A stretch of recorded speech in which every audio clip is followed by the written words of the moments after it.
दोस्तों, ये है पत्रिका छत्तीसगढ़। मैं हूं योगेश मिश्रा। हम बात करेंगे कि कैसे छत्तीसगढ़ के मुख्यमंत्री भूपेश बघेल का नाम जैसे ही प्रवर्तन निदेशालय यानी एनफोर्समेंट डायरेक्टरेट ने महादेव ऐप बेटिंग वाला जो ऐप है उससे जोड़ा, तो किस तरह इसका फायदा उठाने के लिए भारतीय जनता पार्टी के सारे नेता मैदान में कूद पड़े।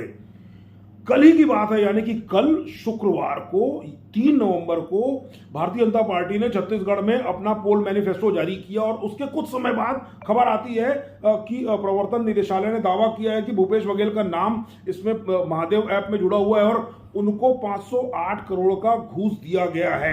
अब यह मामला जैसे ही आया, आज यानी कि शनिवार 4 नवंबर को भारतीय जनता पार्टी की तरफ से हमले पर हमले शुरू हो गए। सुबह सुबह केंद्रीय मंत्री स्मृति ईरानी ने प्रेस कॉन्फ्रेंस ले लिया और उसके बाद छत्तीसगढ़ में नरेंद्र मोदी का आगमन होता है चुनाव प्रचार के लिए, और उन्होंने सबसे ज्यादा जोर शोर से इस मामले को उठाया महादेव ऐप का और कहा कि महादेव का नाम भी खराब किया जा रहा है।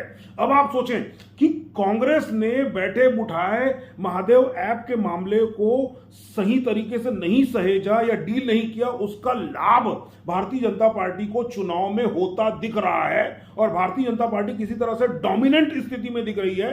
लगातार मुख्यमंत्री पर हमला कर रही है कि भाई जिसका मुखिया ही ऐसा हो तो वो पार्टी कितने भरोसे की। और कांग्रेस सरकार जो है वो बार बार कह रही है कि भरोसे की सरकार है, इसी नारे पर वो चुनाव लड़ रही है। और भारतीय जनता पार्टी कह रही है कि मुख्यमंत्री पर ही भरोसा उठ रहा है तो कांग्रेस पर कोई भरोसा कैसे करेगा।